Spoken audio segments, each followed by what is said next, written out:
There's been a lot of talk recently about a possible Chinese invasion of Taiwan, mainly because of escalating tensions between the US and China, with the US sending Nancy Pelosi, the Speaker of the House, to the island, and China responding with military drills that basically surrounded the island. This is on top of an openly separatist party winning the presidency in 2020, leading to even further escalation. And while most analyses of the situation shows China winning the war pretty easily in the end, it would be very costly for them, as naval invasions aren't that practical against a fortified position, and they have a very limited time to do so, because the Americans and Japanese forces will be on their way, which means they only have a few weeks at most to capture all of Taiwan. Because of this extreme risk and the high cost of naval invasions, China would very much like to avoid an invasion if they can, but China will not accept an American vassal state right on their border,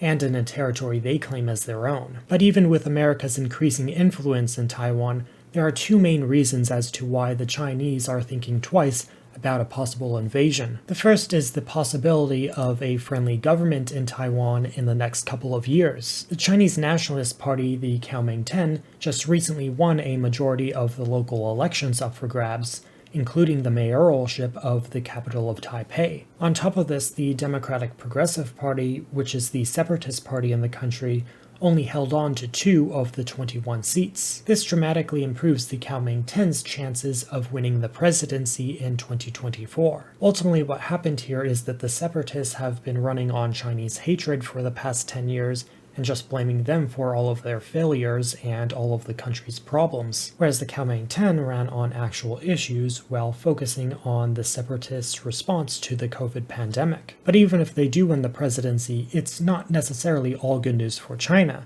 because though the Kuomintang are Chinese nationalists, you have to remember that Taiwan is officially just a province of China, and the country in Taiwan is actually called the Republic of China. This is the party of Sun Yat-Sen and Kai-Shek, who went into exile on the island when the communists took over, in hopes of one day taking back the mainland. So they've never really been pro-Beijing, they've just been in favor of reunification under a nationalist banner. This isn't very realistic, so they've instead shifted to the one nation, two systems approach. Now, with that said, they've changed their leadership since their defeat in 2020, and they're starting to take a bit of a different tune. On international relations, they have said that their new policy is to stay close to the US, be on friendly terms with Japan, and engage with the Chinese mainland. They have openly called this a pro-US policy, and they are now working with American officials and think tank scholars. Because of all of this, there is some worry in China that the KMT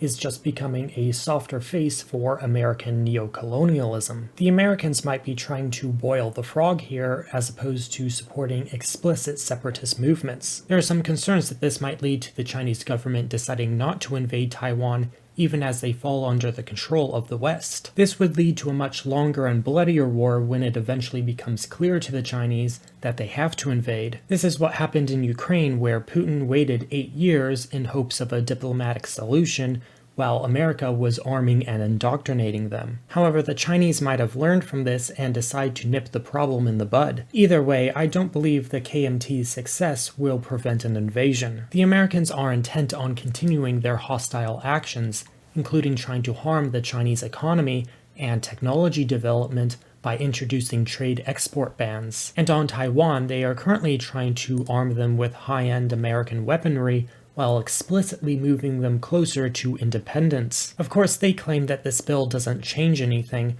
but that's obviously nonsense, as the Chinese see this as an extremely hostile move. America and some other countries have been arming Taiwan for a while now, but with the war in Ukraine, those shipments have slowed to a standstill. It is now estimated that orders placed last year won't arrive in Taiwan until 2026, giving China plenty of time to prepare. The bill Congress is currently considering is seeking to expedite that process while promising much heavier American weapons than they were previously given. So ultimately, the KMT winning might stave off an invasion for a time, and lead to a much bloodier conflict when it eventually comes, possibly resulting in World War III with a direct confrontation with America. But China won't tolerate a wishy-washy government for too long when they're accepting weapons that could put them out of reach. However, there is another reason as to why the Chinese might hold off on their invasion plans, and it has to do with problems at home. They are currently facing massive protests over the government's zero-COVID policy,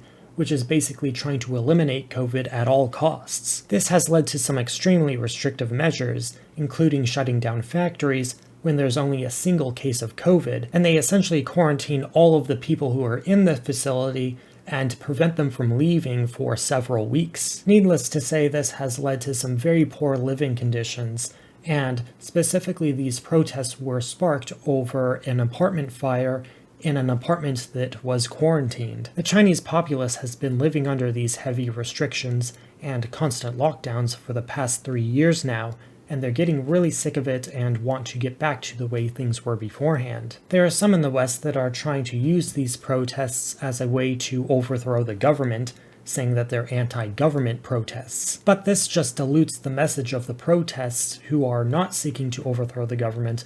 They just want a change in policy. If you turn these into anti-government protests, you'll just delegitimize them and make it far less likely that any policy changes. Also, these protests are not a threat to the CPC.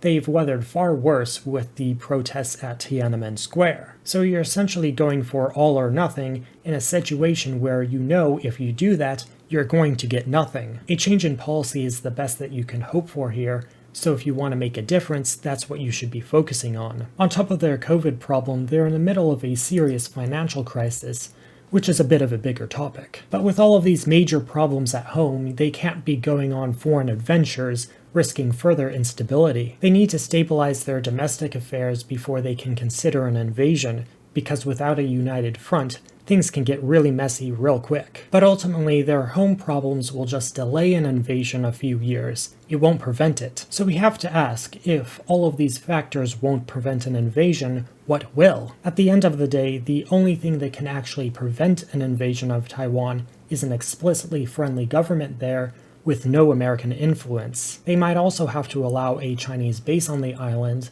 to solidify their effective control. So, capitulation essentially. So then you have to ask, is Taiwan really worth starting a world war over? Because the only chance Taiwan has is if the Americans and Japanese forces come to their rescue, which means a direct war between the two superpowers of the world. I'm not a World War III alarmist who thinks that everything is going to lead to World War III.